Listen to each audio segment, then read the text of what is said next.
In each case you must, and especially if you didn't see it yourself and you're hearing it from someone who says that they did. And why should they take offence that I don't believe in their God or any other God? And I'd say to them, you know, tell me the reasons why you don't believe in all the other gods, and that's the reason I don't believe in yours. And I've got nothing against people believing in God at all, you know. In fact, if it, you know, did make you a kinder person, if you only did good things in his name, then great, you know, but there's the rub. Okay, so it's when... Ricky, what makes kindness good? Is that a relevant question to you at all? How do you know it's good? Is it just relatively good? Or is it absolutely good? And if so, why? Now, you don't have to have God to have morality. As I've indicated in the past, you can logically deduce negative obligations. But why is altruism good? I see some of these religious fundamentalists saying that they've told their 5-year-old children that if they turn out gay, they will burn in hell. That, to me, is child abuse. Don't you sometimes feel sad about breaking all these myths apart? No, because I think it's... some myths are deserve to be broken apart for the human intellect. That, no, when you're writhing on the ground and froth is coming out of your mouth, you're having an epileptic seizure. You have not been invaded by the devil. We got this one figured out, okay? Religion has actually convinced people that there's an invisible man living in... So, one question I would have is, why is it more meaningful to understand an epileptic seizure as such rather than the devil invading you? Why is it... I mean, to the extent that you can better solve the problem, of course, sure. But for the person experiencing it, it might as well be, right? Functionally, it's what it is. This guy who watches everything you do every minute of every day. And the invisible man has a special list of 10 things he does not want you to do. And if you do any of these 10 things, he has a special place full of fire and smoke. Okay, but imagine if you were in a game like The Sims. Wouldn't that kind of be the case for you? So we successfully modeled that thing, right? Our neighbors believe in is essentially an invisible person. He's a creator deity who created the universe to have a relationship with one species of primate. Lucky us. Again. And he's got galaxies.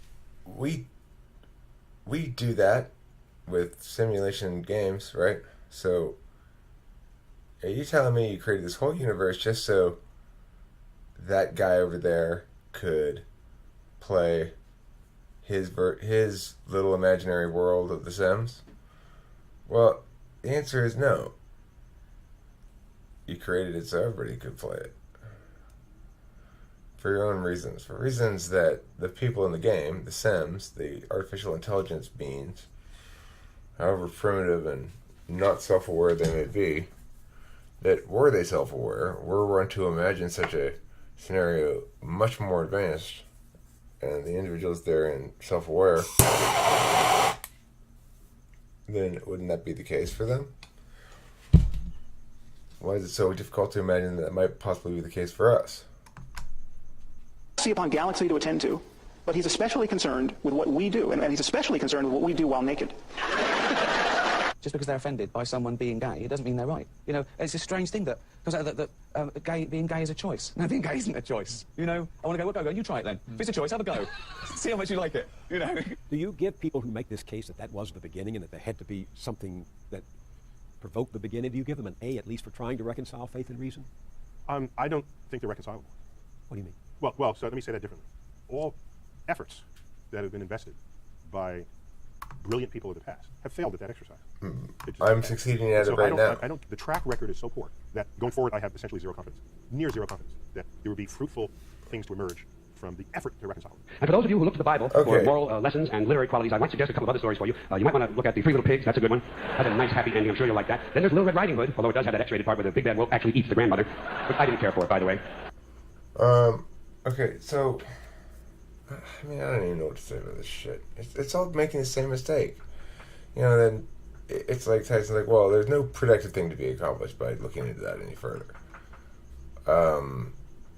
Well, obviously, since you're unaware of the reality of things in a way that makes you seem shockingly stupid, then there's progress still to be made in the world. The fact is, a person can be a person of faith without choosing to affirm statements regarding the nature of reality as defensible affirmations. There are lots of things in life that aren't defensible as affirmations that are perfectly fine. It might not be defensible as an affirmation to say,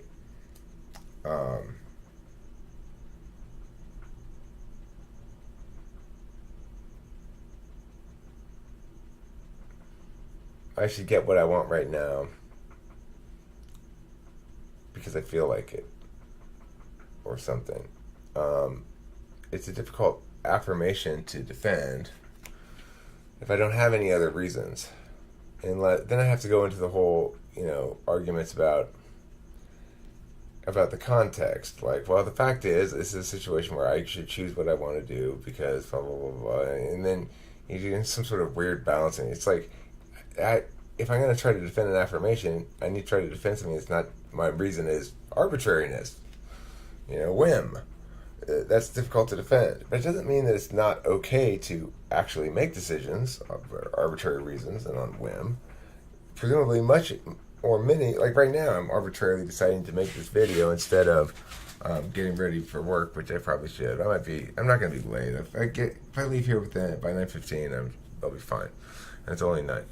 But anyway, I don't need to defend the statement, I choose to do this, because it's not subject to critique, really, Similarly with faith, it doesn't mean that the fact that I have a relationship with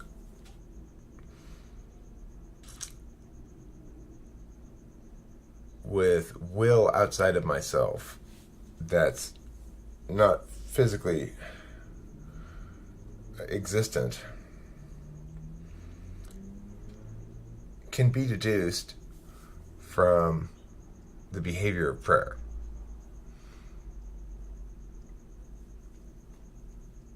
Does that distinguish it from other things that are imaginary? Well, yeah, because the other things that I imagine I don't imagine to be outside of myself as a will with whom I communicate via prayer. So obviously they're different. Does that justify whatever words you want to say about that faith-based relationship?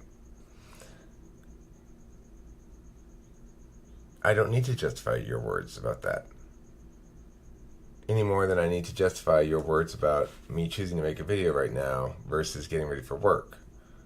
It's kind of like my thing, So it's annoying when people presume that to self-identify as a believer is to affirm or negate various statements sourced by the other party. It's kind of annoying. Neil deGrasse, whatever your name is, and George Carlin. I guess I don't blame you for given the era and shit. It made good comedy for you or whatever. You never quite got refined into the ideal form of ENTP, I think, George Carlin, probably because he had too much success and boxed you and did various things like that. Failure is a fertile field. It's a blessing in disguise, for sure. So, thanks for watching. Don't forget to eat plenty of cheese.